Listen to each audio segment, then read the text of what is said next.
plan. Okay. Okay.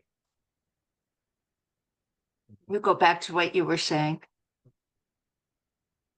Well, I'm sorry. it just occurred to me that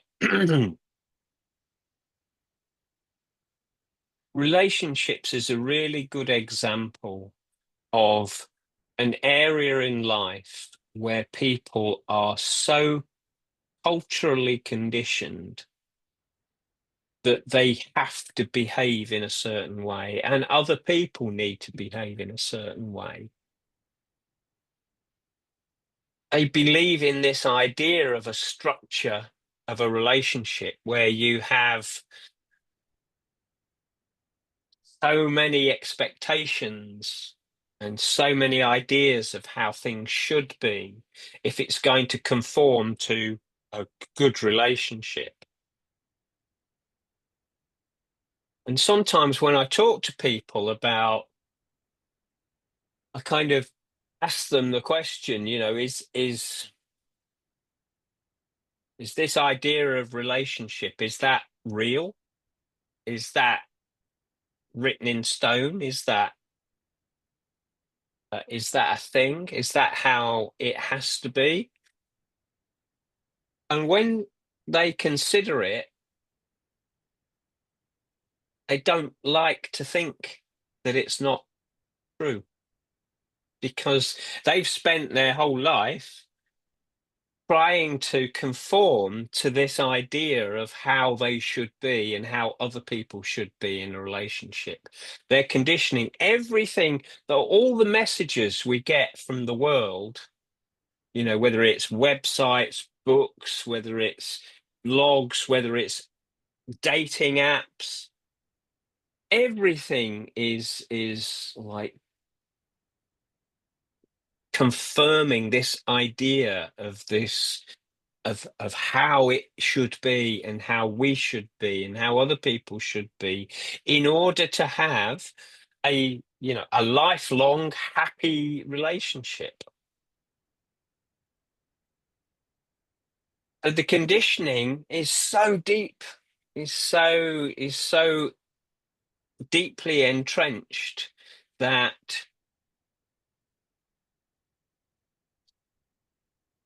it takes a little bit of time, I think, for people to begin to loosen up their their knots of thinking about that and begin to see outside the box of their conditioning.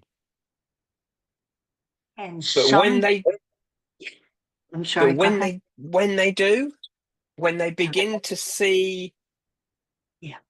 the misunderstanding that we're all living in Yeah. and how they've been suffering because think that they're not good enough or they're not doing the right things. Yeah. There's not only is there incredible liberation and freedom in that realization, but it opens you up to an even more fundamental, deeper relationship with people. Yes. Every couple that I've ever seen, whether they came to me because of, there's like 4 or 5 issues. But every couple seems to have, whether it be religion, a different viewpoint. And these are 2 different viewpoints, right? Religion, finance, sex. I'm not sure. There's probably a fourth. Can you think of a Mm. fourth? Those are like the 3 biggies. So Yeah, it's, and all 3 of those, there are 2 different ways people have been conditioned. We'll take finances, for instance. 2 people get together, one's a spender and the other is a saver. And to just be open to hearing the spender's point of view, you don't have, you can set your own parameters, whatever that is that makes you feel comfortable. Well, we won't share bank accounts. Go yeah, do your spending. That's on yeah, you. That's not yeah, my business, right? yeah, Or yeah. religion. Like I remember a talk of Elsie Spittles, I'll never forget it. One of the conferences in London, in fact. She talked about how she got into a conversation with a preacher, I think, priest or preacher, right? And she heard how different, all the differences. And then she settled her head down and she said, no, Elsie, look for similarities. Yeah. The minute Yeah. she realized it's in the, we all, no matter what we've been through or taught or told or conditioned, it's all conditioning, to Mm. think when you boil it all down, every religion in the world is saying the same thing. Yeah. Love your neighbor, It's love true. yourself. Yeah. You're one of God's children. Love yourself. It doesn't mean you're standing in front of a mirror and you're being egotistical. It means you're appreciating godliness, divine mind, wisdom, divine intelligence. There's so many great words for it. Coming through you and me and every person. Yeah. When we get the noggin quieted down. I mean, that was so great, that left and right brain that you presented the Hmm. last day of the weekend. That was great. What was the name of the movie, by the way? I've got I will paper. send I'm it. going to I'll take a send it note. to you. I'll send it to Oh, you. good. Yeah. Yeah. I'll send it to you. Yeah. Ah, Yeah. I think there's such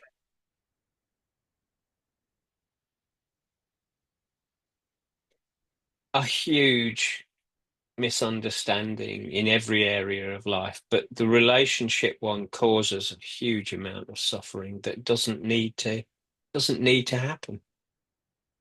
absolutely right. Between any two people, it doesn't need to happen between any two people. I just heard this is a great story.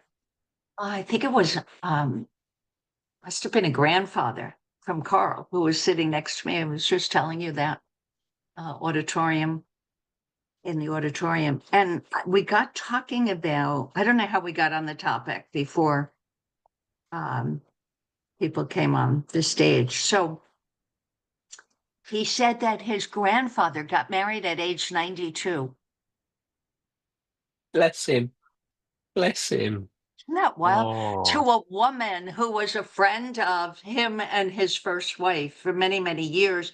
She was like 69, yeah. Oh, 69, wow. 92, and he died within 6 months.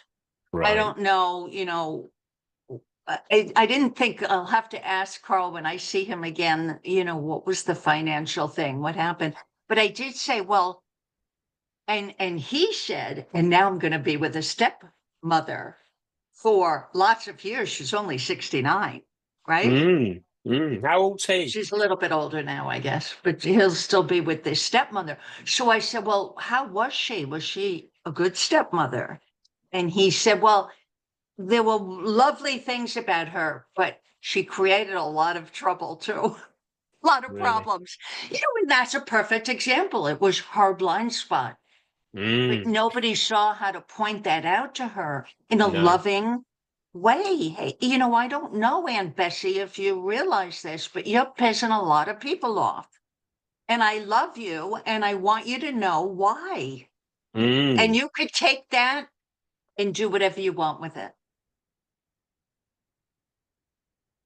Yeah.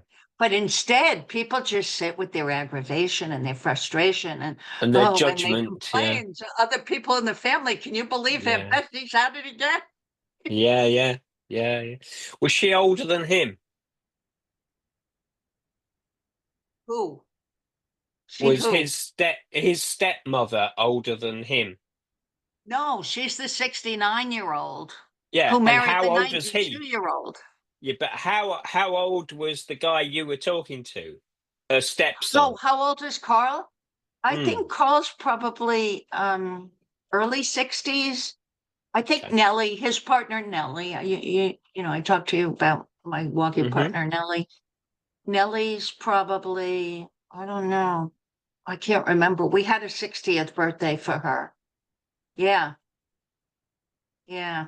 Um, yeah, Carl brought in Dave Stoltz's band, who he played with Dickie Betts. Yeah, it was a great Right. party. Yeah, yeah, Yeah. yeah. Brilliant. Brilliant. So that was a couple of years ago. Yeah. Yeah. That's how I So remember time through events, I think. I don't know if you've spoken to her, but I spoke to Mary last night. I had a little Yes, she call. sent me an email. Yeah. Yeah. Beautiful email. She was Should we stop really, this? Because I should stop this, right? yeah, She yeah, yeah. really thanked us for the weekend. Her world changed. Yeah, Like, yeah, I wow. know. I was blown away. It was Yeah, like right? Right, right. I Well, can't there's been a actually few believe what I'm others too you're hearing gonna here. hear from. A few you haven't heard from anybody else yet. Yeah. Um, well, I've got a call with Erica in a Oh, couple of weeks' great, time. great, That great, great, great.